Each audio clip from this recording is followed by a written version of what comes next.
What is going on, beautiful people? I am Lee Hammock, the diagnosed self-aware narcissist known as mental illness, and welcome to another episode of A Narcissist Explains. In today's episode, we're going to be talking about how I don't think that there is a perfect match for a narcissistic person. There is no perfect match for a narcissist. Stay tuned, like and subscribe for more.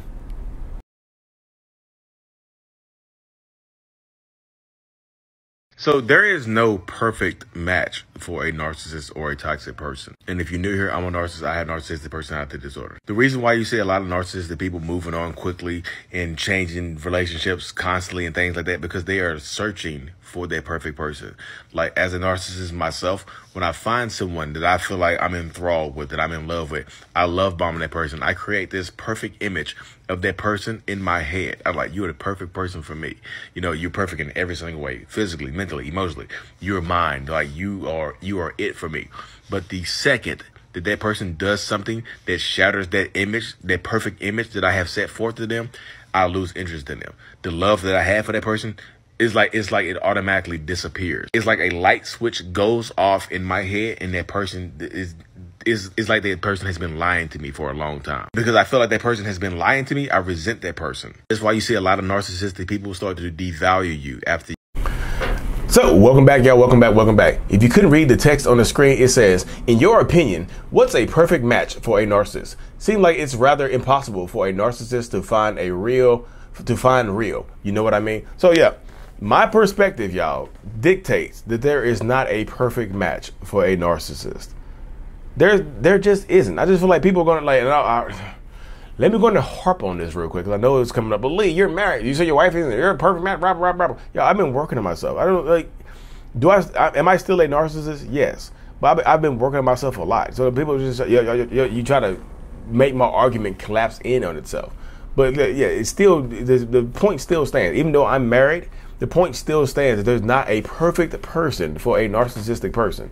You know what I mean? There's just not. It gets to the point where there's nothing you can do for a narcissist that will ever be enough for that person. There's nothing. You can change how you look. You can change how you feel. You can change how you think. You can change how you act. You can change how you behave. You can just zip it up when they tell you to zip it up.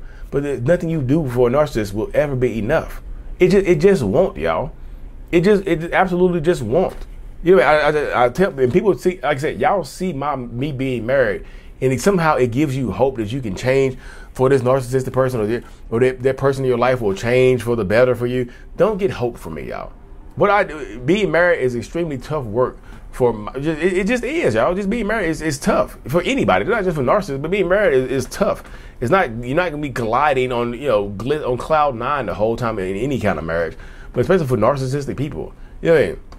Being married is tough, especially being married, and I go to therapy and I'm trying to work on myself and things like that.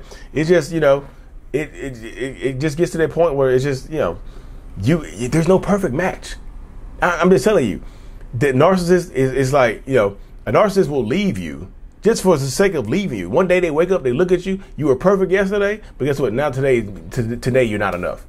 And you feel it. You can feel that switch flip in that narcissistic person. You can feel it switching them. You know what I mean?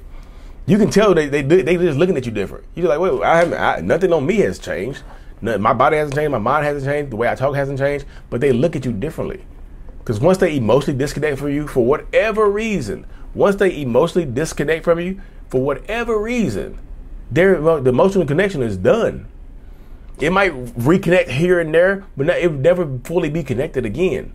Not the same way it was in the beginning. And so many people hold on to the dynamic like, maybe if I hold on a little longer, it'll go back to normal. And y'all be letting people, I'm just telling y'all let these people waste so much of y'all's lives is crazy. I'm giving you the information right now, and some people still go back. I'll give you the most fire information. I'll tell you your story without even ever meeting you before, and it'd be 100% true. You'll leave them, and you go back to them, and then give them 3, 4, 5 more of your years, and you'll be like, oh my God, I wasted so much time. And you'd be mad at them. But you have the information in front of you to make a conscientious decision or a good choice on what you should do, or who you should be with, or how you should go about doing things with this person, or around this person, to this person, for this person. You know what I mean? You can make any amount of changes that you want to make to your body, your mind, your spirit, whatever. You can change religions. You can do all this other stuff. You can change countries. You can change cities, states. You can change, I'm just telling y'all, there's no perfect, they will leave you because somebody else shows them attention. That's it.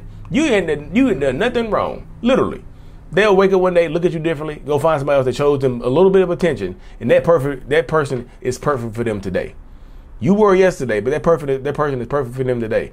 And you try to figure out what's wrong with you, what you done wrong. Sometimes they won't tell you. They'll just leave you confused and try to let you figure it out on your own. You're an adult. You should figure out what you done wrong. You're on rubble. And they'll confuse the steam off of you. How you looking stupid, how you acting stupid, how you just being ridiculous. I'm just telling y'all just you keep going back into this relationship. You keep staying in these relationships. You're fighting for these relationship dynamics.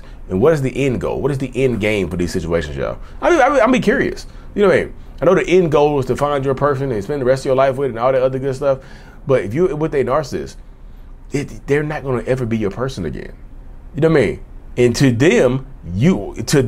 narcissist, when the image that they create of you shatters, they don't think you're the perfect person for them anymore. Like, they don't look at you the same anymore. Like, they don't think there's no going back for you either. They're like, yeah, you look different today. They just wake up one day and look at you different and don't care about you no more. It can be as simple as that. And I know it blows y'all's mind. It can be as simple as that. It can set you off and ruin your relationship dynamic and ruin all these plans you have for the future. But I'm just saying, always protect yourself, y'all. I'm not telling you have a backup, a contingency plan for whatever. But if you think you're dealing with a narcissist, you might need to get a contingency plan in place. Not a new boyfriend or girlfriend on the side or something like that. I'm just telling you a life contingency plan. Especially if you're financially dependent on this person, or emotionally dependent, whatever kind of dependence you have on this person. Get a contingency plan in place, because they might just, like I say, they might just leave you at the drop of a dime for no reason. You don't have no idea they just left you. You're like, what happened? You have no idea. They leave you high and dry. You're not ready because you trust them. You can trust people too much. I never thought they would do that. I know you didn't, and they know you didn't think that they would. They know that you didn't think that they would do this. You know what I mean? Yeah. So this person, again, it's just like it seems like rather impossible for a narcissist to find a real person, because real doesn't really exist to a narcissistic person, y'all. You're real one moment, but then you're fake the next moment.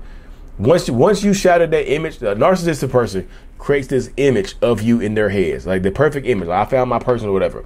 Once that image of you gets shattered, then they look at you like a liar. They look at you like you're fake, and they go try to find somebody who's real to them.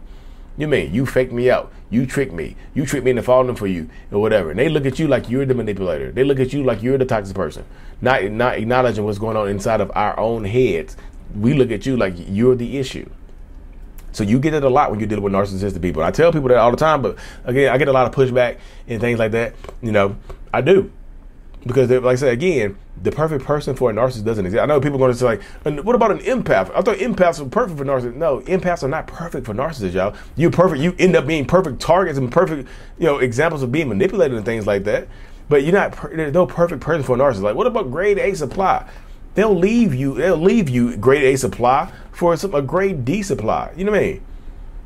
It's like grade A egg. Like, give me a B egg. I'm fine with the B egg. They taste the same. They look the same. You know what I mean? Just like the grading of them is different.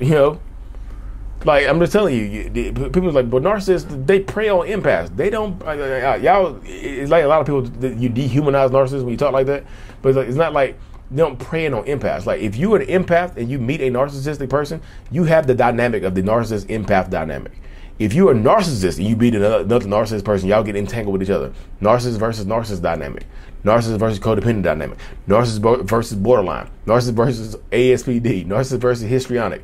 I'm just telling you, whoever you are dictates how the relationship with the narcissistic person goes. There have been a lot of toxic relationships where two narcissistic people have stayed together for a long time and terrorized their kids for their entire lives. You know what I mean? So I just feel like if you're dealing with a narcissist or toxic person, just understand, like, this is the life right here, y'all. Like, you can't be perfect. Like, you can change. You can try to change up all that you want to change up. You can give your all, do your all, be your all, but it will never be enough for that person, because they're going to always seek better.